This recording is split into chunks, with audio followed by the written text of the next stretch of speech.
Hi and welcome back to our beautiful platform wizard study. So part number 27 आज किसका करेंगे? Determinant. आपको पता है डिफरेंशिएशन, डिटर्मिनेंट और कॉन्टिन्यूटी तीनों एक साथ चैप्टर लेके चल रहे हैं। तो आज पार्ट नंबर 27 डिटर्मिनेंट का देखेंगे। How to find minor in the determinant. इस लेक्चर में हम बेसिकली क्या देखेंगे? माइनर कैसे फाइंड करते हैं। और जो पार्ट नंबर 28 बनेगा उसमें क्या देखेंगे? हाउ टू फाइंड को फैक्टर इन द डिटर्मिनेंट। बहुत अच्छे क्वेश्चंस आते हैं इसके ऊपर। तो आज आपको देखने हैं, आज आपको सीखना क्या है कि हम माइनर कैसे फाइंड करेंगे। बहुत अच्छे क्वेश्चन आते हैं, जैसे सीखते हैं। चलिए अब उससे पहले देखिए, जैसे हमने एक डिटरमिनेंट बनाना है। पहले एक determinant just suppose that given है, जर्नल वाला डिटरमिनेंट ले लेते हैं जिसके एलिमेंट है A11, A12, A13, A21, A22, A23, A31, A32 और A33। ये एक जर्नल एलिमेंट है, एक जर्नल डिटर्मिनेंट है जिसके एलिमेंट दिए गए हैं। ठीक है, तो हमें क्या निकालना है? जैसे हमें माइनर निकालना है। क्या निकालना है? माइनर। तो एक चीज आपको याद रखना, माइनर हर एक का निकलेगा, हर एक एलिमेंट का माइनर निकालना होता है। देखो, अगर हमसे कहता है फाइंड द वैल्यू, अगर देखो यहाँ पे एक नोट बना के लिखने ना, नोट बना के लिखना क्या, if we have to find the value of determinant, the value of determinant, determinant को det स्मॉल लिख देते हैं, determinant, then just expand, क्या करना है? expand कर देना, just expand along R1, R2, R3 और C1, C2, C3, expand along any one row or any one column, क्या यहाँ पे इसमें कोई प्रॉब्लम नहीं होगी? क्या हमने बताया क्या इसमें? आपको अगर वैल्यू निकालना हो डिटरमिनेंट की, तो कोई भी एक कॉलम या कोई भी एक रो पकड़ के आप उसको एक्सपेंड कर देना, आपको वैल्यू डिटरमिनेंट की निकल के आ जाएगी। लेकिन माइनर के केस में क्या करेंगे? इन केस ऑफ माइनर, सबसे पहले जब माइनर निकालना आएगा तभी कोफैक्टर निकलेगा। अगर माइनर निकालने को आ जाएगा आपको समझ में, तो कोफैक्टर आपके चुटकियों का खेल हो जाएगा। तो माइनर के केस में क्या होगा? We have to calculate every row और कॉलम, एवरी एलिमेंट लिख सकते हैं, एवरी एलिमेंट्स वैल्यू। ठीक है, हमें क्या निकालना है? हर एक एलिमेंट की वैल्यू निकालना होगा, वही होता है माइनर। तो हर एक एलिमेंट की वैल्यू कैसे निकालेंगे? देखिए, जैसे यहाँ पर क्या है? A11, हमें क्या निकालने को आएगा? A11 का माइनर निकालिए।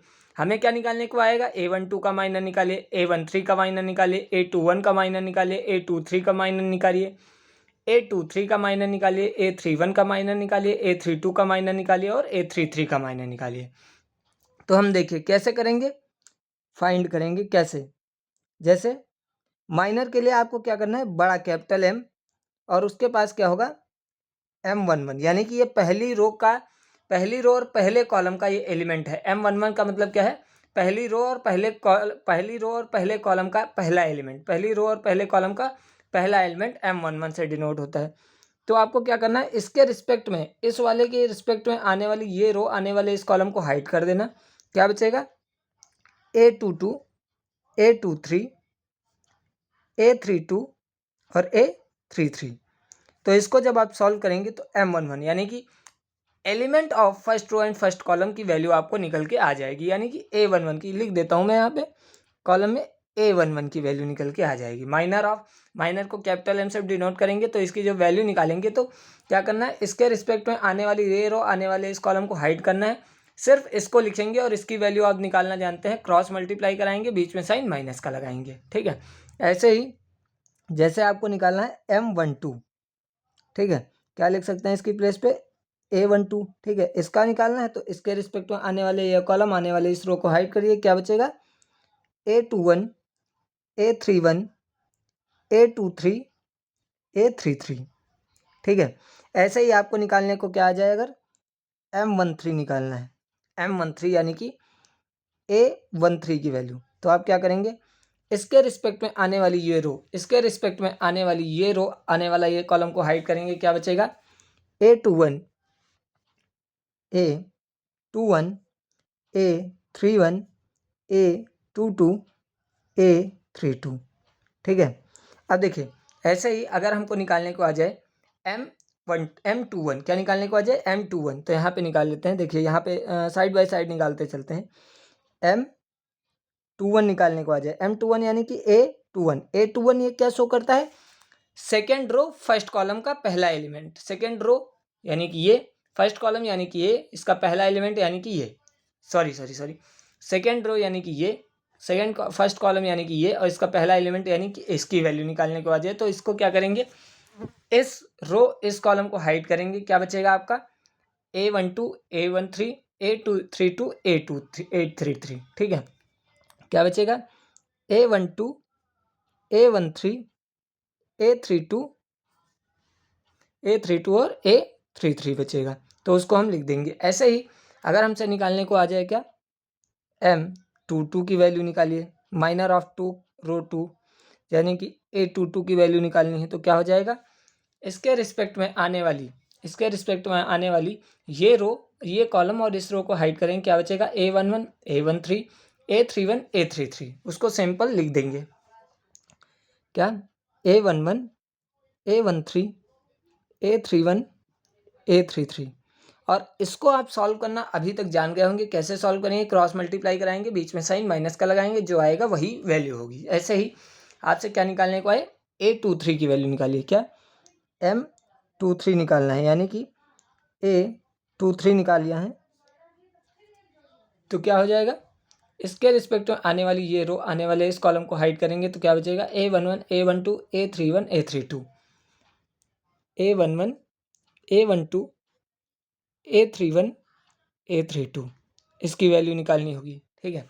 ऐसे ही आपसे क्या निकालने को आ जाए, माइनर ऑफ A31 का निकालिए, क्या, माइनर ऑफ 3 और 1 का, माइनर ऑफ 3, 1 का मतलब A3 और 1 की वैल्यू निकालनी है। तो क्या करेंगे, इसके रिस्पेक्ट में आने वाली ये रो, आने वाले इस कॉलम को हाइड करेंगे, क्या बचेगा, A12, A13, A22, A23, इसकी वैल्यू निकाल दीजिएगा। ऐसे ही आपसे क्या निकालने को आएगा, A32 की वैल्यू निकालिए, यानी कि माइनर ऑफ 3 और 2 का वैल्यू निकालिए। तो माइनर ऑफ 3 और 2 की प्लेस पे क्या है, A23 है, A32 है, उसको लिख देंगे। तो इसके रिस्पेक्ट में आने वाली ये कॉलम, आने वाली इस रो को हाइड करेंगे, क्या बचेगा, A11, A13, A21 और A23। वैसे ही आपसे क्या निकालने का है, इस रो के रिस्पेक्ट में इसकी क्या निकालना है, माइनर निकालना है। ठीक है, इस एलिमेंट का माइनर, यानी कि M33 की वैल्यू निकालनी है, M33 यानी कि A33 की वैल्यू निकालनी है। तो A33 की वैल्यू निकालनी है, तो क्या करेंगे, इसके रिस्पेक्ट में आने वाले इस कॉलम, आने वाले इस रो को हाइड करेंगे, क्या बचेगा, इतना बचेगा। इसको हम डिटरमिनेंट के अंदर लिख लेंगे, क्या आएगा, A11, A12, A21 और A22। तो इसको बस हमें सॉल्व करना है और हमारा माइनर निकल के आ जाएगा। तो आपको एक चीज़ ध्यान रखना है, क्या, सबसे इंपॉर्टेंट चीज़, कि माइनर जब भी निकालेंगे किसी डिटरमिनेंट का, तो हर एक एलिमेंट की अलग अलग वैल्यू निकालनी है, हर एक एलिमेंट की अलग अलग वैल्यू निकालनी है। अगर मैं चाहूँ तो यहीं पे आपको कोफैक्टर बता सकता हूँ, लेकिन कोफैक्टर के लिए हम एक एग्जाम्पल लेंगे, और वहीं कोफैक्टर के लिए हम लोग जब एग्जाम्पल लेंगे, उसी एग्जाम्पल के अकॉर्डिंग हम समझ लेंगे कि माइनर और कोफैक्टर दोनों कैसे निकलते हैं। ये एक जर्नल सा क्वेश्चन था, जर्नल क्वेश्चन था, इसके बेस पे हमने माइनर कैसे निकालते हैं उसको आपको बताया। हम इसके बाद क्या करेंगे, कोई एक क्वेश्चन ले लेंगे, जब कोफैक्टर निकालेंगे तब हम इसके बेस पे कोफैक्टर निकालना सीखेंगे। तब तक आपको क्या करना है, माइनर वाले जितने भी क्वेश्चन हैं आप इसी के अकॉर्डिंग, मैंने जर्नल का क्वेश्चन बता दिया है आपको इसी के अकॉर्डिंग क्या करना है, माइनर के हर एक क्वेश्चन को सॉल्व आउट करना है। जैसे एग्जाम्पल्स दिए गए हैं कि माइनर ऑफ 6 निकालिए, माइनर ऑफ 2 निकालिए।